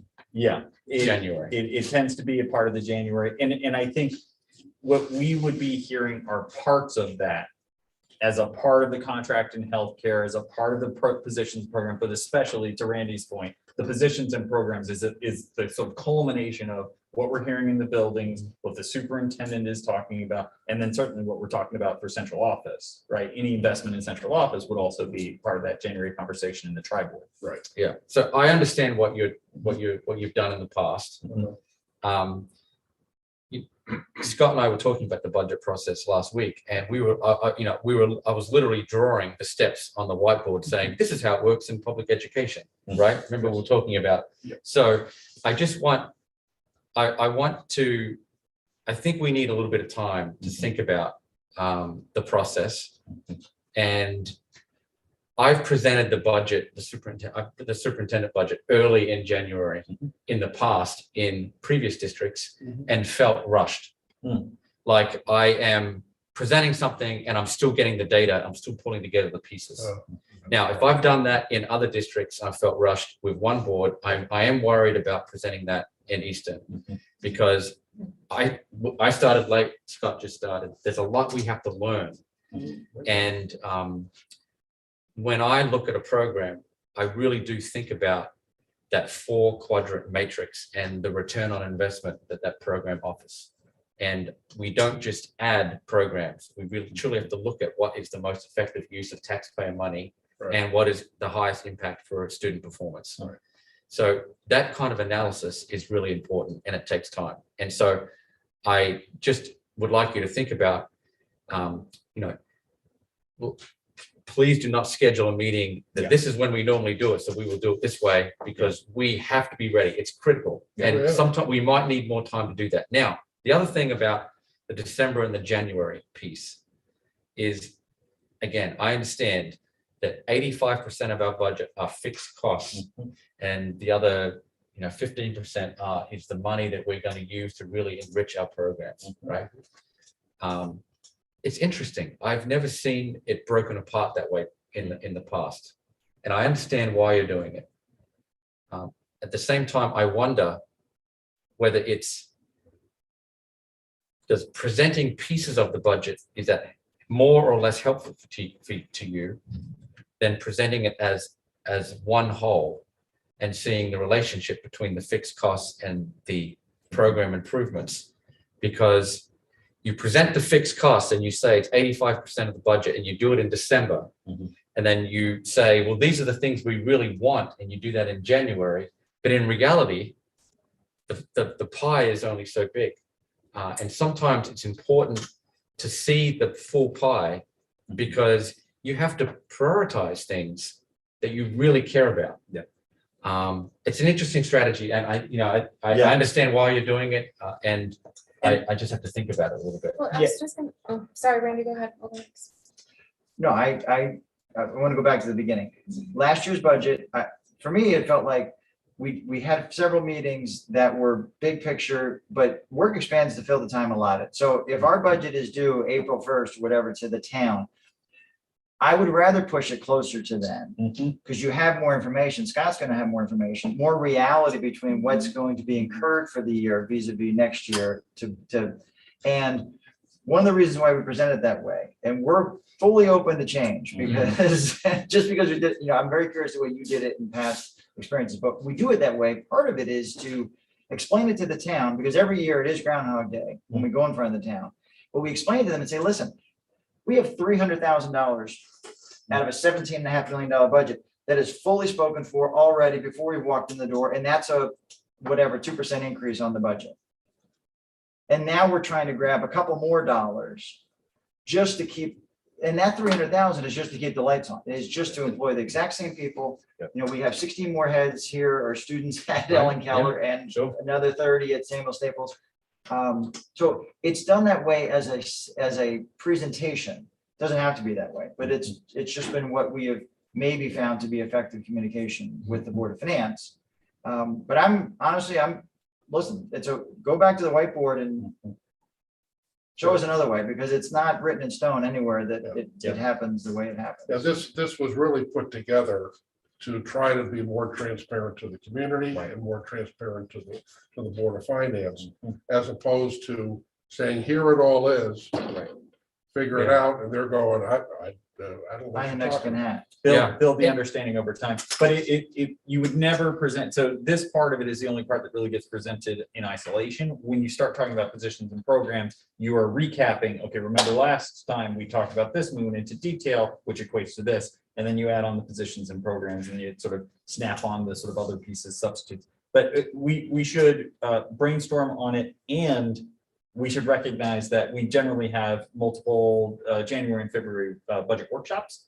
And if we wanted to say, hey, we could, forget the December, have the December conversation and the January conversation if these are both happening in January. And if you say, hey, if you did that the 4th week of January, that's going to be a lot better for us to have all the numbers we need. Or if it's got to happen in February, if in fact it's happening mid-February, we're open to all of that.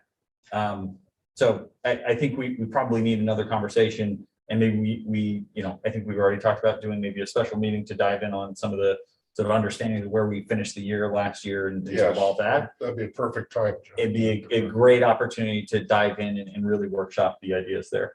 One of the nice things I did in 2 districts ago was we did a Saturday morning workshop. And we invited the Board of Finance and everyone could come, and it was a great presentation style. Right.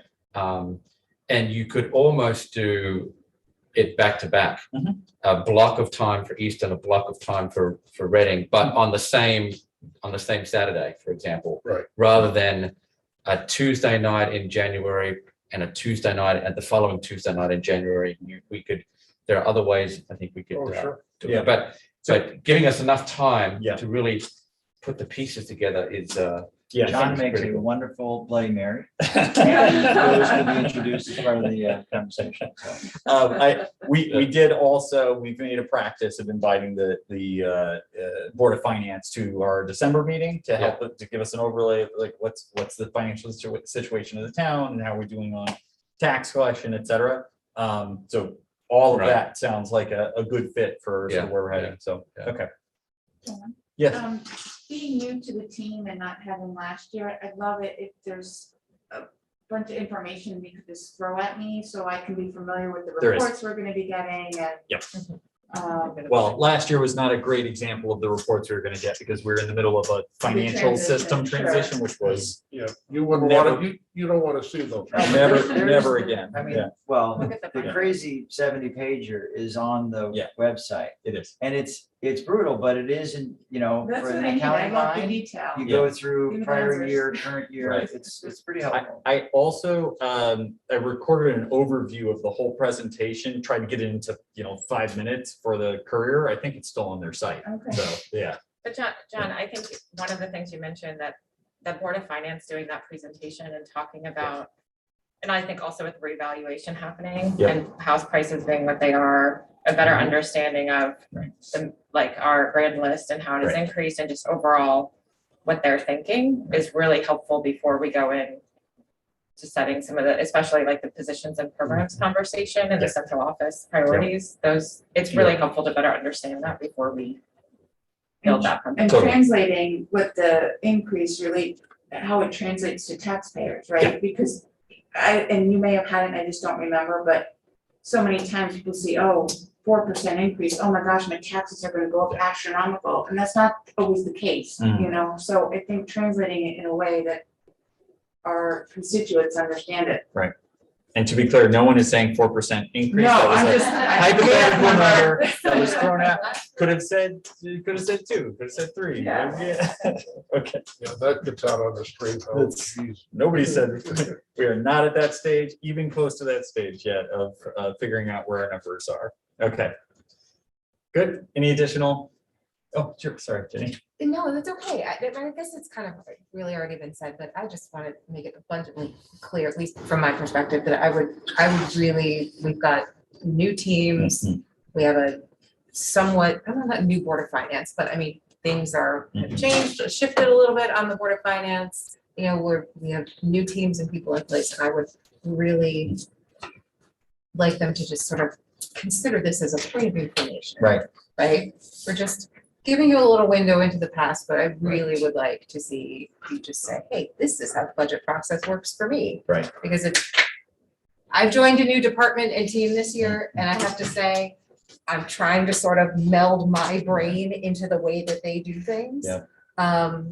But I would be in a much more of a position of strength if I were able to sort of approach it the way my head would wrap around it, Yeah. if that makes any sense. It does. So I think we're going to get a better product and process in the end if we allow Jason and Scott basically to tell us how it's gonna best, work for them time-wise and sequence and everything else. And Yep. we sort of fall in line and do what they need us to do. I wholeheartedly agree. I would say we'll update this or whatever process slide is gonna end up accurately capturing what we're gonna do. That's not gonna be something we're figuring out in February. We'll figure out now what is the process that we're gonna do in the next few weeks. Once we commit to that process, then we can publish it and make sure that everybody's crystal clear. Here's how we're gonna go about this process, so they can all come along with us on that ride. Good. Okay. Very good. Share my presentation with you. Oh, you did? Can you drive? I can. I'm happy to drive. I could also give you the mouse? The mouse. I'm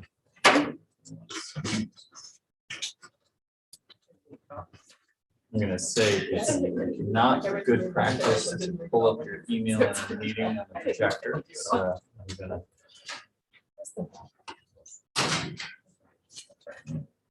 Yeah.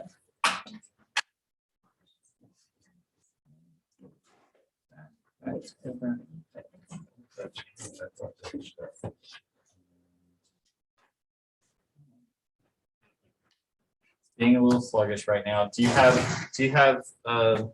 GIFs in here? You got some animations? I don't know. No, it's very great. I know my computer was choking. All right, I think we're back in. Okay.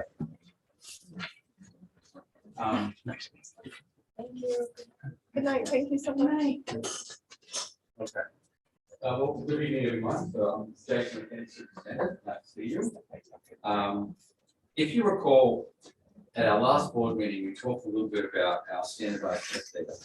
And the highlight of that was that our scores and our student achievement have declined as a result of the pandemic. And we showed you kind of where our scores were in relation to our DERG and the other districts that are around us. And then our ELA scores declined approximately 5%, and our math scores declined approximately 10%. And within certain cohorts, within certain grades, there were more or less, but that was the average decline. I just wanted to reemphasize those data are 4 months old at this point, and we said that we would present the following month, tonight, more about, what are we doing with our district and school goals in terms of our action steps moving forward. So tonight is really kind of an introduction of a framework and how we're going to plan out the year. And if you recall, during the last presentation, I talked about, what are the 5 things that highly successful school districts do in the country that rapidly improve. And one is that they have a plan for the future, which is critically important, that they focus on student achievement, that we focus on student growth, and that there's an emphasis or a blueprint for how we focus on instructional strategies. And then that we're also providing a lot of professional development and training for our teachers and our leaders on what those instructional strategies are. So if you go to the next slide, a framework has to include these things. That has to be goal-oriented and focused on strategies. And Tom and I will talk a little bit about these parts. How do we focus direction? What are our overarching priorities? What key metrics are we using? And how do we frame some kind of accountability? Who's responsible for the action steps? And if you go to the next slide, this is critically important, and some parts of this framework have been completed by the district previously.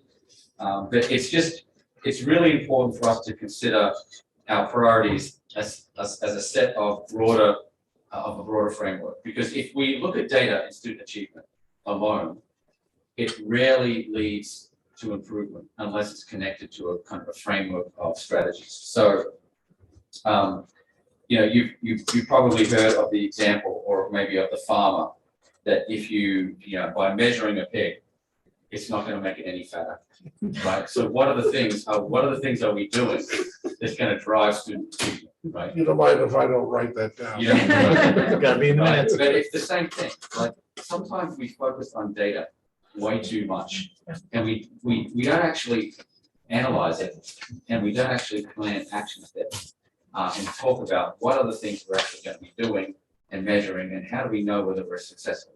It's critically important. So this is a framework, right? So we need to have a clear mission and vision, a theory of action, and a set of priorities and measurable goals. And the top half of that framework is kind of the joint responsibility of the Board of Education and the district.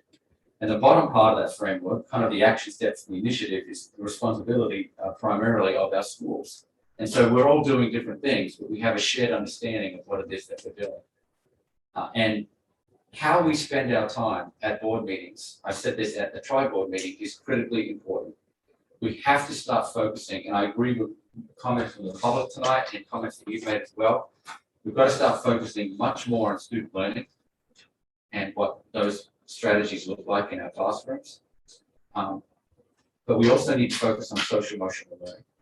And it's just a matter of, it doesn't mean just because we're doing one thing, we're not doing the other. We have to be able to chew gum and walk at the same time. Both are really important. And social emotional learning is just that students are healthy. That's what it is. Students can set goals for themselves. They can self-assess how they're feeling, and they have healthy relationships with their teachers and their peers. That's social emotional learning. And students right now feel really stressed and anxious about coming back to learning, feeling behind, flexing those academic muscles again, taking ownership over school, and it's been challenging for them. And we're seeing that. We're seeing increases in the number of students in interventions. We're seeing a decline in student achievement. We're seeing an increase in the number of PPTs and referrals to special ed. The data is telling us something. And it's not just about student learning. It's about student learning and the social emotional health of our kids. It's critically important, and we can do both. It's not about doing one versus the other. We have to focus on academic achievement and accelerating student learning and supporting students' social emotional health as well. Go to the next slide. And so the key components to a framework, it's not overly complicated. We need to identify what our major priorities are, set goals, develop some action steps, and then talk about how the leadership team, the board, our principals, myself, are going to accomplish those priorities, goals, and action steps. And how do we know that we're being successful? These are the key components. So if you go to the next slide, these are the suggested priorities that I think, these are the broad buckets that I think we should focus on.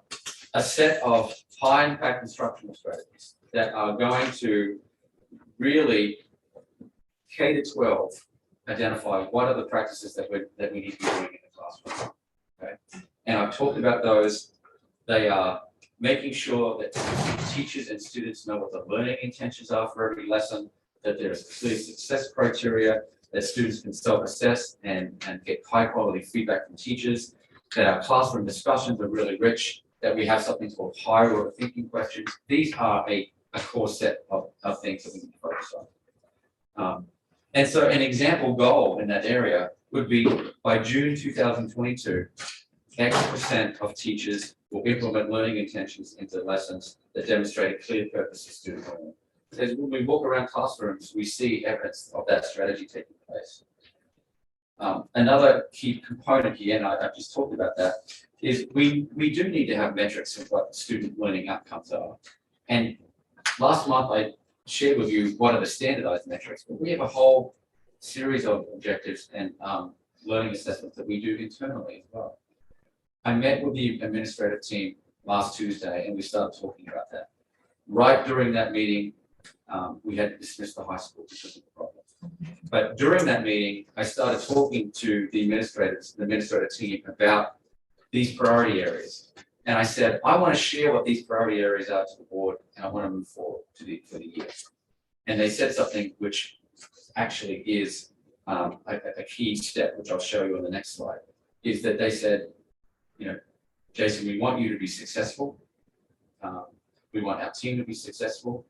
And what they said is, please get buy-in and please talk to the teachers first before you talk to the board and the community about what these specific goals and measurable objectives are. And they're absolutely right. And so I think that is a step that I have to circle back to. And we just need more time identifying what those areas are. And we need to understand a little bit about where our students are this year in order to make those goals really concrete. But that doesn't mean you can't have a framework. And that's what I'm talking to you about tonight, kind of a clear framework. So clear learning objectives is a priority area of the framework. The district did really valuable work on identifying transfer as a focus, and that's just high impact, authentic, engaging learning activities that students can demonstrate in all schools that increase student engagement and love of learning. And so those, I think, are really important. And I mentioned social emotional learning, climate, and so on. That work just needs to continue. So the next slide is, well, how do you select these priority areas? Well, you could just do them and see how things turn out. And that's why I love that expression. If you hold a cat by the tail, you'll learn things you cannot learn any other way. But really, we don't just do things and see whether they stick. We selected these things based on 4 reasons. One is that they're research tested. There are so many fads in education that can sway us in one direction or not. We truly have to be focused on what works. And I love, Jenny, your conversation about technology earlier, because as Dr. Clapp was talking about the one-to-one initiative, and he mentioned the SAMR model, I'd already written that on a piece of paper, and that's really critical. Sarah Stefani does have a blueprint in her mind about how to move technology forward in the district. And it can't just replace paper and pencil, because the effect size of technology on education achievement is 0.2. That is not high enough. So just because you're going to bring in a whole bunch of technology, whether it's laptops or one-to-one computers, don't expect that's going to improve student learning. It's not. It's what we do with the technology, which is critically important. And that's what you're saying. So listen, this is a high quality school system. Every student should have, I believe, we should be one-to-one. But I remember this is a critical lesson of a district that I worked in 5 years ago. They brought in a one-to-one initiative. They gave all students Chromebooks. They moved away from a textbook-oriented math program. Their scores plummeted, like just plummeted by 20%. And it was because suddenly we're trying to teach students how to do an algebraic expression using a Chromebook. Kids can't write y equals mx plus, right? It's just, there's critical things that you have to pay attention to. So I guess my point is you have to find balance. And there's balance in how we use technology. There's balance in our instructional focus and social emotional learning. That's critically important. So using things that are research tested and paying attention to the research is one of the reasons how we select our goals. They have to be focused on the instructional core. They have to be focused and coherent, meaning that there's a framework that makes sense K through 12. And kind of what the administrators were saying to me last week, in order to get buy-in and in order to push these and make these priorities, teachers need to understand them and what it is that they're focusing on. So that's really important. And so the next slide, I know this is difficult to see, but there are, this is the framework that I was talking about, okay? There are these tabs across the bottom: goals, action steps, faculty meetings and department meetings, professional development, leadership practices. And what this is that here are these priorities areas that I was talking before: high impact instructional strategies, improving learning outcomes, transfer, social emotional learning. That you identify these action steps and goals, and then you break it apart. So the framework is, what are the goals in these priority areas? What are the action steps? What are the action steps according to this priority? Who's responsible for the action step? What is the end of the year target? What is the evidence of success? So this will be a framework that we put in place once we identify and solidify our goals. And in one place, we'll also talk about how we're spending our time in our leadership meetings and professional development meetings that actually are focused on the action steps and our goals. So the leadership team liked the framework because they thought it kind of brought, if you go back to the previous slide, the coherence that everyone can understand kind of where we're going. And back again to the slide we just left, the evidence of success, I think, is an important metric that we all need to see. So, into the next slide. So the next steps are simply, we've been doing these internal performance-based assessments in our schools for some time. We just need to document, what are the assessments that measure student learning? Because some assessments actually are more informative about what is going to improve student learning than others. And so we need to identify what those are, build understanding of the faculty, and then actually develop the goals. And so we do have example goals that we know that we could focus on. For example, in grade 2, an assessment that we use already is the Funnel benchmark assessment. We know that 95% of our students need to reach level M by the end of second grade. We know that in writing that we look at persuasive information and narrative writing. And we ask students to demonstrate a certain level of success as measured by a rubric at the end of each unit. And so if we're using those assessments, then what are the criteria by which we can say that these students are experiencing success? Those formative assessments can be placed into a framework like that. And together with the standardized instruments and the priorities and the high impact instructional strategies and social emotional learning, it all comes together to create a strong picture. And so that is kind of an overview of our district and school goals framework, which we hope to have more conversations about in the near future. Thank you. Thank you. Any questions for Dr. McKinney? I just want to comment that this has just been fantastic. I mean, we knew you were going to be great from the interview, but just seeing last, how you took, last month, you took us through the data that said, okay, here's where we are, and this is why we're there. And this is in this meeting, you're taking us, okay, here's our framework, these are our goals. And I loved that the feedback you got was to go back to the teachers, and I think that that's fundamental, because they're not your direct reports, but they're your stakeholders, and your framework's not gonna be successful unless they execute on it, and that's critical. And so I loved everything in the presentation. I think don't rush it. Let's take your time, get to those teachers, get them comfortable with your goals, because that's gonna be success. Yeah, I think what happened during that meeting too, and it was a blessing, is that I was presenting the framework to the administrators, and then the tragedy happened at the high school. Not by tragedy, I mean Water. And I said to Stephanie, you know, I just presented a lot. Can you take the temperature of the leaders, of the principals, and I'm gonna get out of the meeting. And then they just, you know, they gave Stephanie some one. It's actually good, because, you know, Stephanie, you basically reported, this is great. However, we need to go back. Yes, So it was thank you. really good. Very good. I would just say, I think that with COVID and protocols and just the amount of work a lot of our teachers do, that I think if you're not in the classroom every day, we sometimes don't realize happens. It's like when you have all three of your kids at home, all of a sudden your work life triples, right? And each of our teachers has 18 to 22 kids. And I mean, I love Hattie's research. I'm so excited to see you talk about effect size and like the things that actually matter, that move the needle, and thinking about those best practices that our teachers can use to improve their instructional practice, but still keep education really fun and exciting for all of our kids.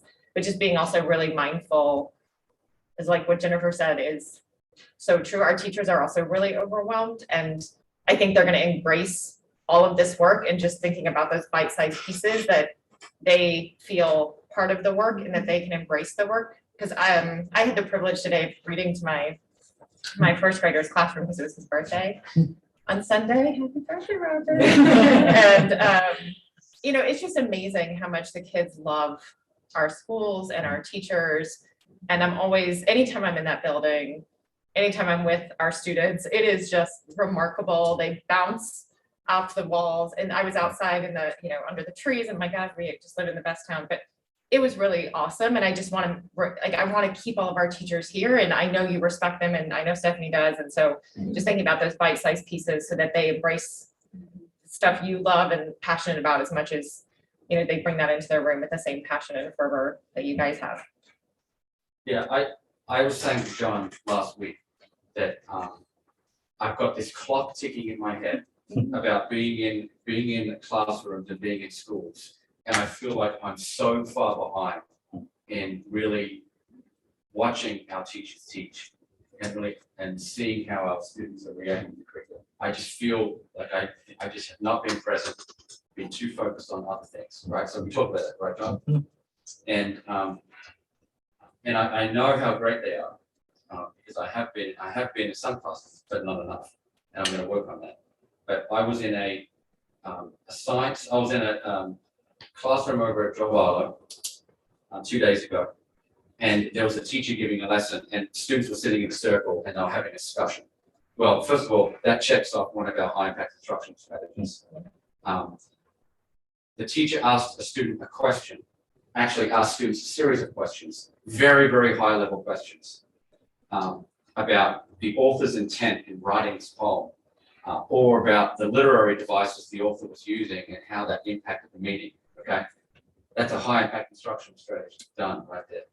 And then the student answered the question, and then the teacher gave feedback on, well, this is what I really liked about your answer, and this is what's going to be helpful, and I'm going to give you some constructive feedback right now. And the kids felt safe in hearing that constructive feedback. That's another high impact instructional strategy. So what I'm saying is that there's some really good things happening. And if you can tune into those things and amplify them and say, do these 4 or 5 things more often than these other 2 or 3 things, you're going to have a lot of, you're going to really amplify the performance of the district. I was looking for the projector tonight, walked down to the science classroom and saw an objective on the board. Today, we are going to be doing this. That's another high impact. So again, there are really good things happening in the district, and we just need to make them part of our plan and make them really intentional all the time. That's key. And you must really be getting along, because the major thing I remember from your interview, Steve, was more of this, less of this. Right? People remember, they don't remember, so you can do more of this, less, it's better time on this. Yep. Everybody wants to be good at it. Yep. Get used to being behind, like that character in whatever Disney show, the rabbit that runs around with the Yeah. monkeys. Yep. I don't want to go back to this but we've touched a little bit tonight on kids, and anxiety is not the right word, but kids that are either behind a little bit or feeling stressed out and all those. We know the reasons behind that. We don't necessarily know the reasons. Do we need to spend more time on looking at that today, or as COVID and the mask, we lose the mask someday, those things start to fade into where do we need to be in looking into the kids, that there's more IEPs, there's more of those areas that we're concerned with. We're all concerned with them. I think really good schools do that all the time, regardless of whether we're coming out of COVID or not. We are constantly paying attention to how students are feeling, what their workload is. I see emails going back and forth from administrators to teachers that talk about stress levels and making sure that students and teachers are mindful of that, talking about the idea that be careful of homework this week because of such and such reason. So we have to constantly calibrate ourselves to that area. And it's not something that we're going to stop doing in 6 months' time once we feel like we've gotten over the hump. Good schools do that all the time, and they have protocols to do that.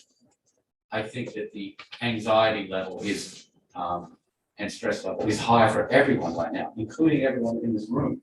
Just about how we're talking with each other, and hopefully we can move forward soon, because we do need to spend more time talking about the students. But I think we'll get there.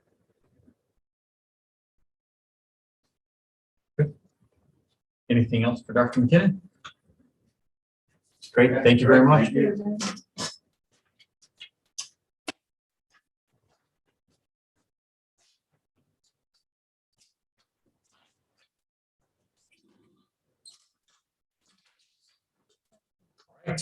That will take us to board member comment. Devin? No, Jenny, I'm good. sorry, Okay. you moved. Yep. Jen, good. All right, Devin, Jenny, anything? It's more of a question for ponderance, I guess, if anybody who could think of an answer. Of course, we always want to hear from the public. We want to know what people are thinking. I was definitely disappointed tonight to hear sort of a rehashing from folks of things that I feel like we have moved on. Right. And our buildings are trying to move on. So the big question in my mind is there anything that we can do as a board or as a community to communicate more strongly and clearly that we have moved on and that we need everybody else to move on with us so that we can just, just do the work. And even hearing things like, okay, this group, you're going to be hearing more from us, and now there's a counter group, and you're going to be hearing more from us. It feels a little bit like people are just not going to stop.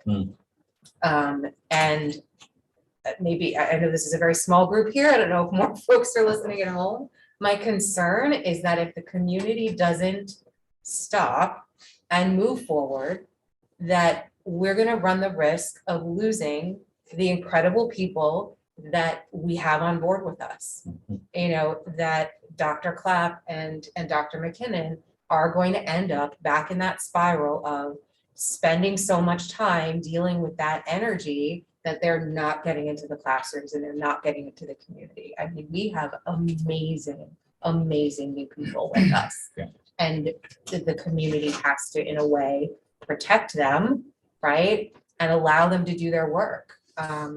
So it's a question more than anything. It's like, what do we do to get the rest of the folks on board with moving ahead and stop looking backwards. Yeah. I think it's a very good question for us to consider. I will add just a little quick thing to it. We also have some amazing people who have been here, which I know you didn't intentionally slight Stephanie or Kim. Of course not. I know your feelings about them as well, but I'm sorry. they've all been through the ringer, and the more we can get the community to understand, like, we're ready to move forward, the better. Listen, I think, I mentioned this a couple of times. I am optimistic about the future because of the people that we have, everybody we have. The public will stop when we focus on what we need to focus on, and we're doing that, you know, starting last month or starting tonight or whatever. Their reactions are reactions to what they saw us doing and spending time on, frankly. And when we get back to doing the things that you know, encompasses everything that we need to do in our schools, then the public will come along with us. The public's not leading the effort. We're leading the effort with the administrators. So they follow our lead. So I think we're good. Okay. Good. Jeff, anything to add? Okay. Then I would look for a motion to adjourn. So move. Do I hear a second? Second. Can I second my own motion? Absent objection, we are adjourned at 9:30 PM. How did that happen? That's great. Did daylight savings time happen during the meeting? Did he? All right.